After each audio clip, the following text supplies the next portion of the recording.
sean todos bienvenidos a Adoremos TV, a nuestra sesión Médicos en Casa. En el día de hoy hablaremos acerca del dengue, una enfermedad endémica que ha prevalecido en nuestra región por muchos años y que hoy por hoy está generando altas tasas de enfermedad a nivel de nuestra población general.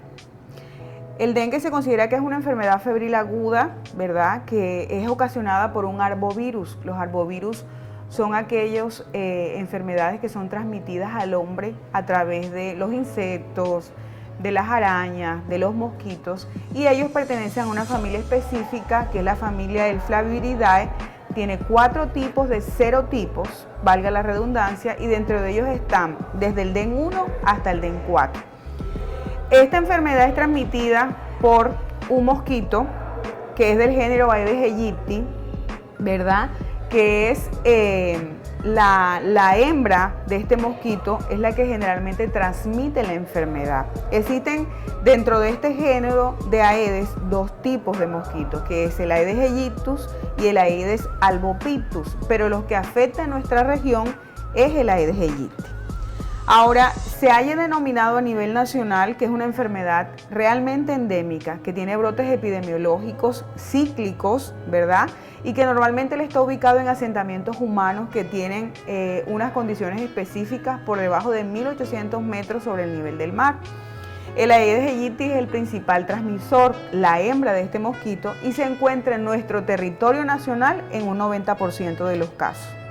En esta imagen podemos ver cuál es el comportamiento que ha tenido el dengue con el transcurrir de los años. Si vemos en la gráfica, desde el año 2010 afectaba el 28.1%, en el año 2013 la incidencia fue del 32.2% a nivel de nuestro departamento y en el 2016 del 3.4%, y en el 2019 estas estadísticas se han duplicado y tiene aproximadamente el 58.2% de prevalencia. Podemos ver también en esta imagen que el departamento del Cesar se encuentra en rojo y los departamentos que están en ese color significa que están incrementando cada vez más los casos.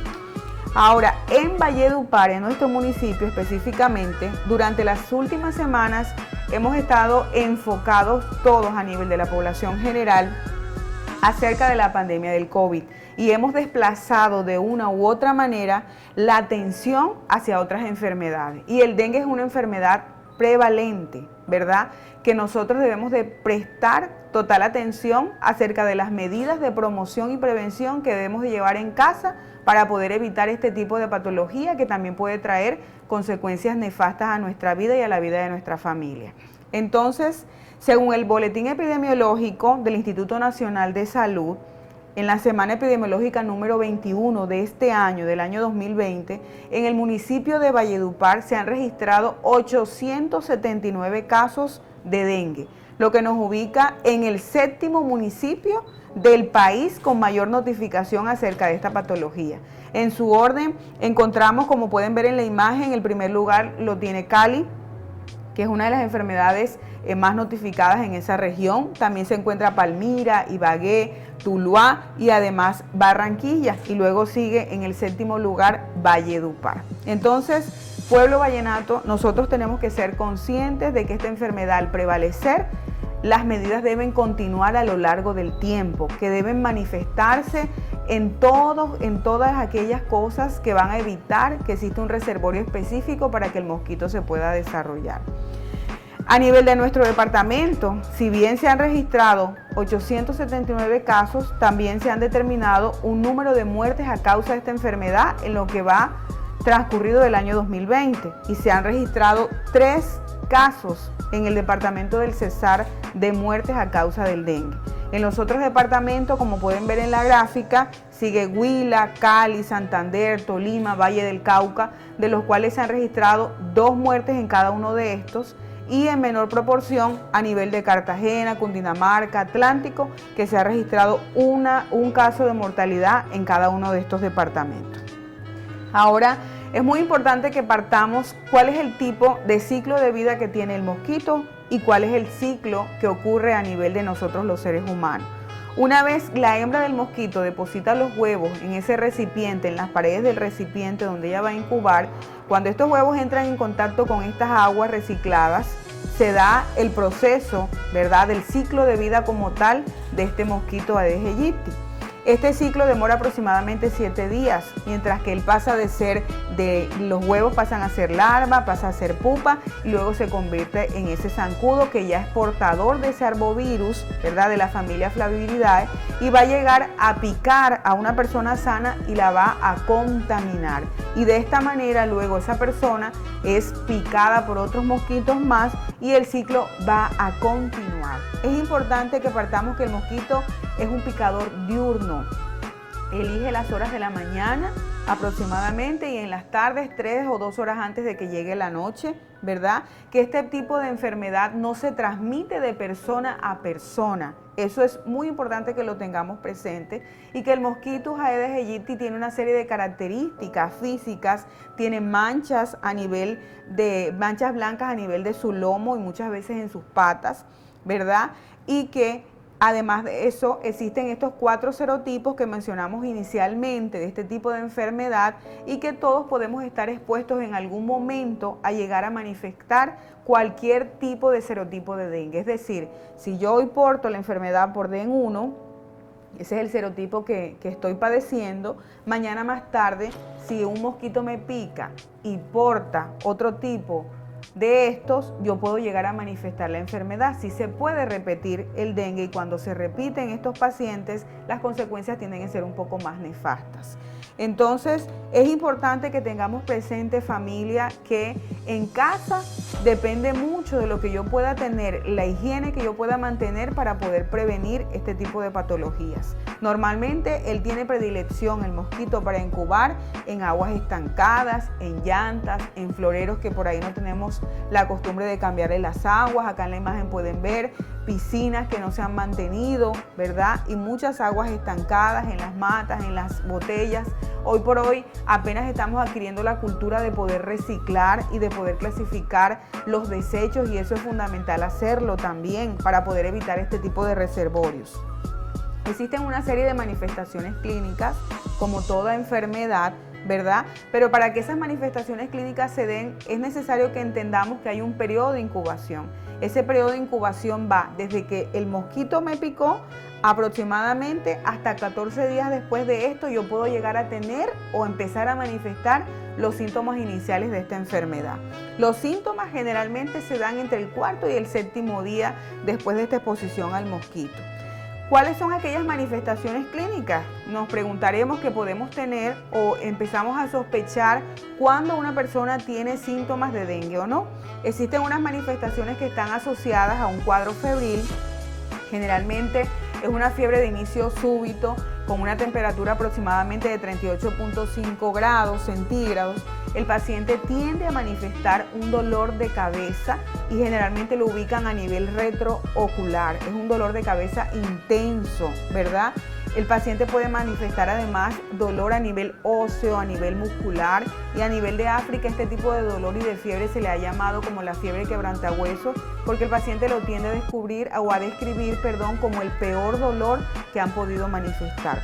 Existe además en la fase de esta enfermedad, algunos pacientes pueden tener algunas erupciones o algunos brotes a nivel de la cara. Normalmente esto se da cuando la temperatura tiende a descender. Pueden presentar no solamente a nivel facial, sino a nivel del tórax, del pecho, de las extremidades inferiores, este tipo de reacción. Es importante que a veces este brotecito puede estar asociado a escozor o a prurito, como le llamamos nosotros en el área médica, ¿verdad?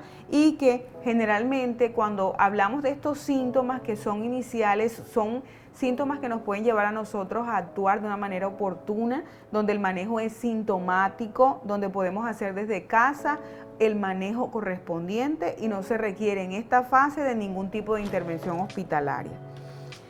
¿Cuáles son aquellos signos de alarma que me pueden llevar a pensar a mi familia que algo no está marchando bien?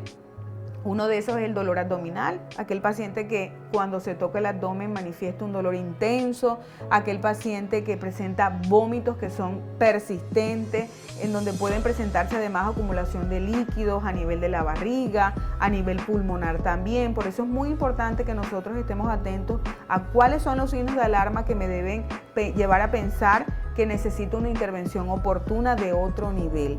El paciente, dentro de los signos de alarma, puede llegar a presentar sangrado a nivel de las encías, a nivel de la mucosa nasal, puede presentar alguna hemorragia conjuntival a nivel de los ojos. Todos esos síntomas hacen parte de esos signos de alarma que debemos de prestar atención, porque estaríamos hablando de algún dengue de tipo hemorrágico. El paciente también puede presentar cierto grado de irritabilidad, o puede presentar letargo, o puede presentar que literalmente se hipotensa, se le baja la presión. Entonces hay que estar muy atentos a este tipo de síntomas. Existe un diagnóstico que generalmente hacemos por historia clínica, donde se hace un interrogatorio exhaustivo y se le consulta también al paciente hacia dónde se trasladó en el último tiempo, ¿cierto? Si estuvo en contacto con otras personas también, y con un buen examen físico vamos a poder describir inicialmente o poder pensar que es una impresión clínica de dengue, ¿cierto? Pero además existen unos métodos diagnósticos que son confirmatorios, que son los laboratorios, son las pruebas serológicas de la inmunoglobulina, que se hacen a través del suero del paciente, en donde vamos a detectar esos anticuerpos específicos. Hoy por hoy yo creo que el socializar este tipo de información es muy importante, porque desde casa podemos mitigar cualquier efecto secundario que pueda llevar a manifestaciones lamentables en los pacientes. El tratamiento, ¿verdad?, va a depender de que yo reconozca precozmente los síntomas, de que hagamos ese monitoreo continuo, pero también va a depender de que como nosotros como familia entendamos la importancia que jugamos los profesionales de la salud para poder evaluar en qué condiciones se encuentra cada paciente y hacer una evolución pertinente de cada caso, siempre teniendo presente cuáles son aquellos signos de alarma que me deben de llevar a consultar de una manera más oportuna al servicio de atención en salud. El dengue es una enfermedad que, si bien es endémica, nosotros tenemos mucho por hacer desde casa, porque podemos mitigar ese reservorio en donde el mosquito se pueda desarrollar. Y dentro de esas medidas de promoción y prevención, que es lo que hoy por hoy la medicina trata de establecer para poder evitar consecuencias nefastas, podemos vincular de alguna manera ciertas acciones, como eliminar los criaderos de los mosquitos, cambiar periódicamente el agua de los jarrones y los floreros, despejar las canaletas. En esta época lluviosa tenemos que hacer esa actividad. Debemos de evitar acumular agua en el interior de las llantas. Debemos mantener todos los recipientes que no estemos utilizando y que estén en el intemperie boca abajo, para que no se puedan llenar de esas aguas residuales. Es importante además desechar, que aprendamos a reciclar, que aprendamos a eliminar aquellas cosas que no estamos utilizando en casa. Es importante tapar. Hoy por hoy, a nivel de nuestro departamento, aún hay barrios en donde tienen limitaciones en cuanto al acceso del agua potable, y son familias que se acostumbran a acumular agua. Entonces, si van a acumular el agua, traten de hacerlo de una manera regular, pero traten de utilizar un recipiente que sea hermético, y también traten de higienizar ese recipiente para evitar que esas larvas y que esos huevos se puedan llegar a desarrollar. Debemos utilizar toldillo eventualmente según la zona donde nos encontremos. Además de esto, debemos utilizar repelente. Es importante que no se nos olvide la incidencia de los casos que hoy por hoy nuestro departamento está afrontando, específicamente Valledupar, y que podamos realmente tomar las medidas necesarias para llevar a cabo la promoción y la prevención. Así que es todo por hoy. Me alegró mucho verlos y nos vemos en la próxima emisión de Médico en Casa.